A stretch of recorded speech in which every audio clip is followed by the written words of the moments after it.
If you had asked me, as someone who grew up playing the Novalogic, Deltaforce, and Black Hawk Down games, if I wanted to see the game series come back to life, I would have said a few years ago, definitely yes. What I would not have expected would be for a Chinese company to buy the rights to the name only and to revive the Delta Force franchise as instead a direct competitor to kind of all of the major FPS franchises out there right now. They're gunning for Battlefield, they're gunning for extraction shooters, and they're aiming for that Modern Warfare 2019 weapon handling experience. Oh yeah, and the whole game is also free to play with the exception of the upcoming remake of the Black Hawk Down single player campaign. Overall though, that is not what I would have chosen for the rebirth of the Delta Force franchise. It really is Delta Force in name only, but having played quite a few hours now of the launch version of the game, I have walked away pleasantly surprised, and I'm actually recording this really late at night because I aimed to sit down and record some B-roll clips and ended up playing for, what is it now? Yeah, wow, about 3 hours. Time kind of flew there.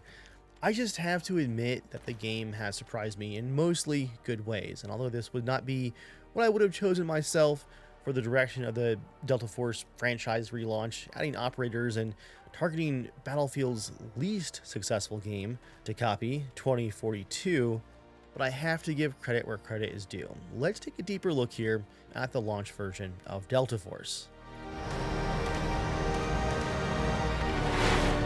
Oh, Dave, a missile! I saw it. I saw it. I have rockets. Oh, someone's up with the tower. That's cool.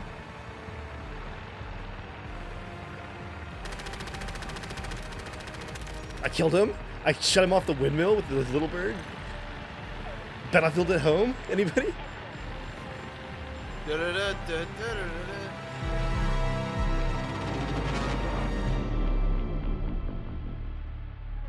I do think that some of the criticism has been a bit unfair, so I want to spend some time digging into why this game is surprisingly good, even if I myself have to begrudgingly admit that as a longtime fan of the Delta Force and Novalogic games.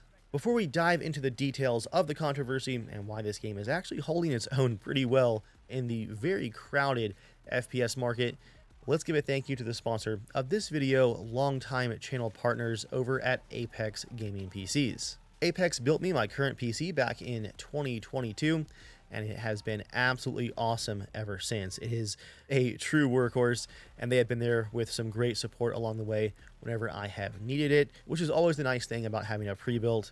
You have some extra support to go along with it. I actually had my NZXT water cooler have a pump issue recently, started to make a really obnoxious grinding sound in the pump, and Apex was standing by to help out with an RMA if I needed it. And that's not just because I am a partner here with them for sponsorships.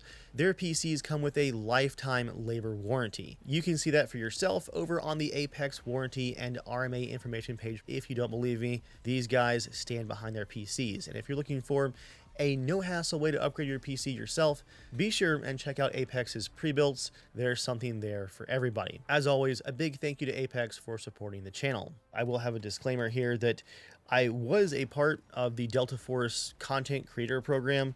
The last time that I actually did anything with it was back in August, and all that was getting early access to that closed alpha key. And that was basically it.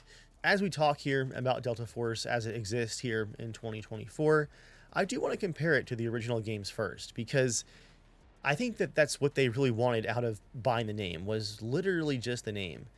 The gameplay itself is much more in tune with the Battlefield franchise than what we saw in the original Delta Force and Delta Force Black Hawk Down games. And the water there is a little muddy because the Delta Force games were a competitor for Battlefield, but they leaned a little bit harder into a more realistic ballistics model and a more grounded vehicle model. They were hardcore FPS games before that was really even a genre. Gameplay-wise, in the new Delta Force, we're going to focus in on the King of the Hill game mode, which is very strangely named. It took us about a couple hours of gameplay to notice that we were actually playing the wrong game mode. This is not King of the Hill as you would expect it to be in Halo or in the original Delta Force. This is actually really just conquest mode from Battlefield. It's the mode with lots of vehicles, combined arms, and large open maps. Calling it King of the Hill is incredibly confusing, and I'm not sure why they went with that. They've renamed the game modes in this game a couple times now, and this one might need another go. Anyway, the maps here in King of the Hill mode in Delta Force 2024 are the closest that we get to the open scale of the original Delta Force's maps, just with a lot more visual fidelity than we could have ever imagined back in the early 2000s. Those original Delta Force games were simulator engine based, so they were great at ridiculous scale, and the helicopters and aircraft, as you were zooming around the map, felt really good because of that game's sim DNA. But here in Delta Force 2024, the maps have been shrunken down by quite a bit, and the gameplay has most certainly been modernized. Some of that is a good modernization. The gunplay is really excellent and reminds me a lot of some kind of cross between the Battlefield franchise and the ballistics and gun handling that we saw in Modern Warfare 2019. While not all 5 of the open beta maps are absolute winners, most of them do feel plenty large, and I found myself surprised to see that Delta Force, as far as competing with Battlefield for map openness and maneuverability, is actually way ahead. Over and over again, I found myself able to flank around really wide areas of the edges of these maps in the King of the Hill mode, areas that in Battlefield 2042 would have absolutely been walled off with a no-go zone at the edge. As much as the devs here in Delta Force are making their own reimagining of the game, and unfortunately doing a lot of homework copying from Battlefield 2042, I really do feel like some of the inspiration for this map design did come from the original Delta Force games. There is a true feeling of openness and flanking to a lot of these maps. I've spent most of my time on Cracked, Ascension, as well as Trench Lines, my overall favorite map. I haven't seen the map Threshold at all, and I've only seen the map Shafted a couple of times, and that was pretty linear even here in the King of the Hill mode, so I'm not a big fan of that one so far. And mentioning the total number of maps here, I'll also mention that the game also does not have a true server browser, and that is a disappointment. Matchmaking can take quite a while. I think far less people are playing this King of the Hill mode because they're just not sure what it is. Again, that description is not great. Most people are playing the Battlefield Rush-inspired, more linear and sequential game mode, which is, to be fair, quite a bit of fun. But I think, not to get stuck on Battlefield here, but like a lot of the more modern Battlefield titles, it suffers from player count bloat in those game modes. Those more linear game modes do not need all 64 players. 48 or 40 or 32 would work way better. I think I'm just about done with those linear game modes here in Delta Force. This more open King of the Hill mode is much more my style. A big part of that is because of the vehicles. This game has some surprisingly solid combined arms vehicle combat. It is not as good as Battlefield, but it is certainly better than we had in the original Delta Force games. The helicopters in those original Delta Force games always felt incredible, but man, the ground vehicles in those old games, you could tell that they were tacking them onto a flight sim based engine. The vehicles never felt great in those games. Here though, the maneuverability and physics, handling and performance, just the overall fun of playing both ground and air vehicles is probably the closest that I've ever seen any game approach Battlefield. And I'm going to talk about Battlefield here specifically because that's always been my go-to vehicle franchise. Even back in the Delta Force and Joint Operations days from Novalogic, I eventually did mostly pivot to Battlefield 2 and then the Battlefield franchise, mainly because of the vehicles. Those games have always done their vehicle combat so well. And Delta Force here, I'd say, gets it like 65% of the way there for Battlefield's vehicle combat polish and fun. It is certainly miles better than what Call of Duty has offered for vehicle combat, which was a fun distraction for a time, but really didn't have any longevity to it as far as fun goes. Here though, I grabbed a couple of helicopters, both the light Little Bird as well as the Apache attack helicopter, and they've made some huge improvements to the awful controls from the last alpha that I played back in August, I was able to get a grip on how these choppers handled quite quickly and was having all kinds of fun with just random teammate gunners swooping around and doing some serious work.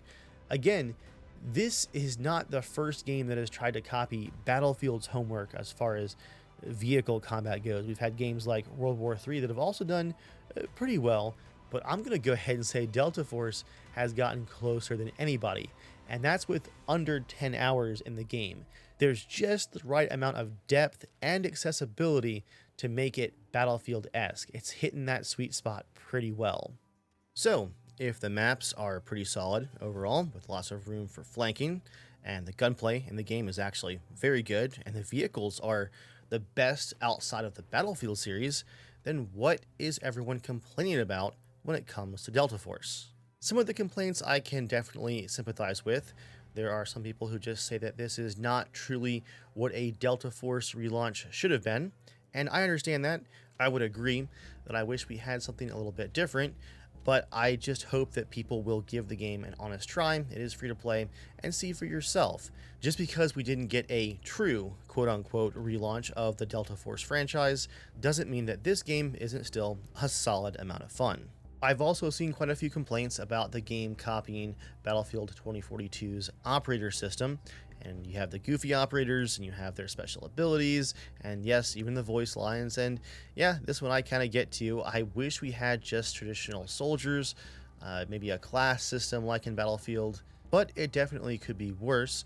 We don't quite have the cringe that we saw in the voice lines in 2042, and I have to confess that as much as I made fun of a lot of the special abilities before the game actually launched, the electro arrow especially, a lot of them are pretty fun in game, and it does pain me to say that.